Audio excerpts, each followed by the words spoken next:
এবার বন্ধ করে দেওয়া হলো মুসলিমদের জন্য চালু থাকা সমস্ত প্রকল্প। মুসলিমরা আর পাবেন না একের পর এক সরকারি আর্থিক প্রকল্পের সুবিধা।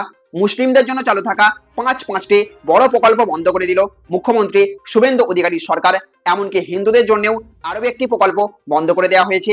বাংলার রাজনৈতিক পালাবদলের পর এই মুহূর্তে সবচেয়ে বড় চর্চার বিষয় হয়ে উঠেছে নতুন সরকারের এই কড়া সিদ্ধান্তের খবর। আর এই খবর সামনে আসতেই রাজ্য জুড়ে শুরু হয়েছে তীব্র বিতর্ক, উদ্বেগ আর আতঙ্ক।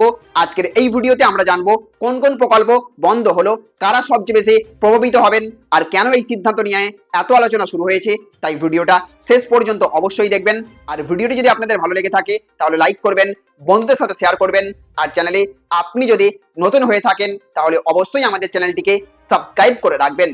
তো বন্ধুরা, পশ্চিমবঙ্গের রাজনৈতিক পালাবদলের পর থেকেই প্রশাসনিক স্তরে একের পর এক বড় সিদ্ধান্তের খবর সামনে আসছে। আর এইবার সবচেয়ে বড় চর্চার কেন্দ্রে এসেছে ধর্মীয় এবং সংখ্যালঘু ভিত্তিক বিভিন্ন ভাতা এবং স্কলারশিপ প্রকল্প নিয়ে। সূত্র অনুযায়ী নতুন সরকারের মন্ত্রিসভার বৈঠকে এমন কিছু সিদ্ধান্ত নিয়ে আলোচনা হয়েছে যার ফলে আগামী 1 জুন থেকে কয়েকটি পুরনো প্রকল্প বন্ধ হয়ে যেতে পারে বলে জল্পনা তৈরি হয়েছে। যদিও সরকারিভাবে সব প্রকল্প নিয়ে এখনো ফাইনাল নোটিফিকেশন সামনে আসেনি, তবুও রাজনৈতিক মহলে এই নিয়ে উত্তেজনা চরমে উঠেছে। এখন আসে কোন কোন প্রকল্প নিয়ে আলোচনা হচ্ছে। প্রথমেই রয়েছে ঐক্যশ্রী স্কলারশিপ। এই প্রকল্পের মাধ্যমে সংখ্যালঘু সম্প্রদায়ের বহু ছাত্রছাত্রী আর্থিক সহায়তা পান। স্কুল থেকে শুরু করে কলেজ, এমনকি প্রফেশনাল কোর্স পর্যন্ত হাজার হাজার ছাত্রছাত্রী এই স্কলারশিপের উপর নির্ভর করতেন। আর এইবার সেই প্রকল্প নিয়েই বড় প্রশ্ন উঠে গেছে। এরপরেই রয়েছে ওয়াসি স্কলারশিপ।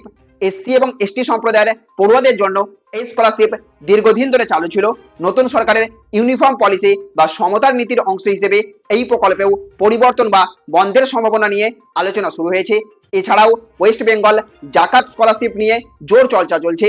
আর্থিকভাবে পিছিয়ে থাকা মুসলিম ছাত্রছাত্রীদের পড়াশোনার জন্য এই সাহায্য অত্যন্ত গুরুত্বপূর্ণ ছিল, কিন্তু নতুন প্রশাসনিক নীতির কারণে এই প্রকল্পও ভবিষ্যতে বন্ধ হতে পারে বলে জল্পনা তৈরি হয়েছে।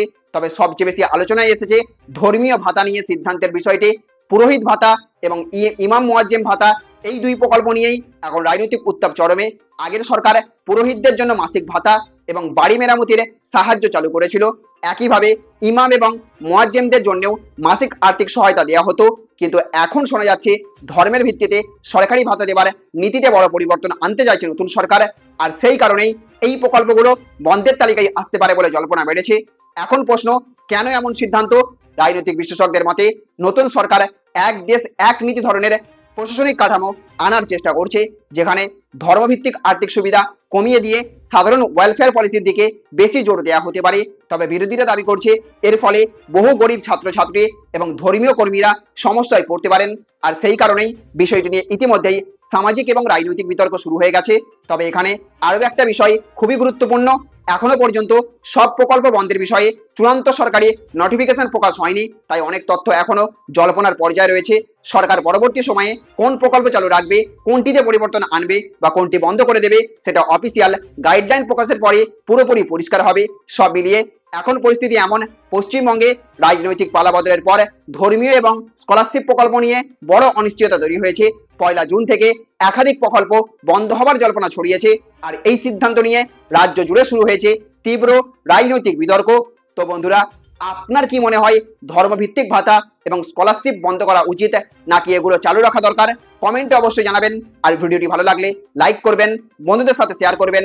আর চ্যানেলে আপনি যদি নতুন হয়ে থাকেন তাহলে অবশ্যই আমাদের চ্যানেলটিকে সাবস্ক্রাইব করে রাখবেন। ভালো থাকবেন, সুস্থ থাকবেন। Thank you friends, thank you for watching.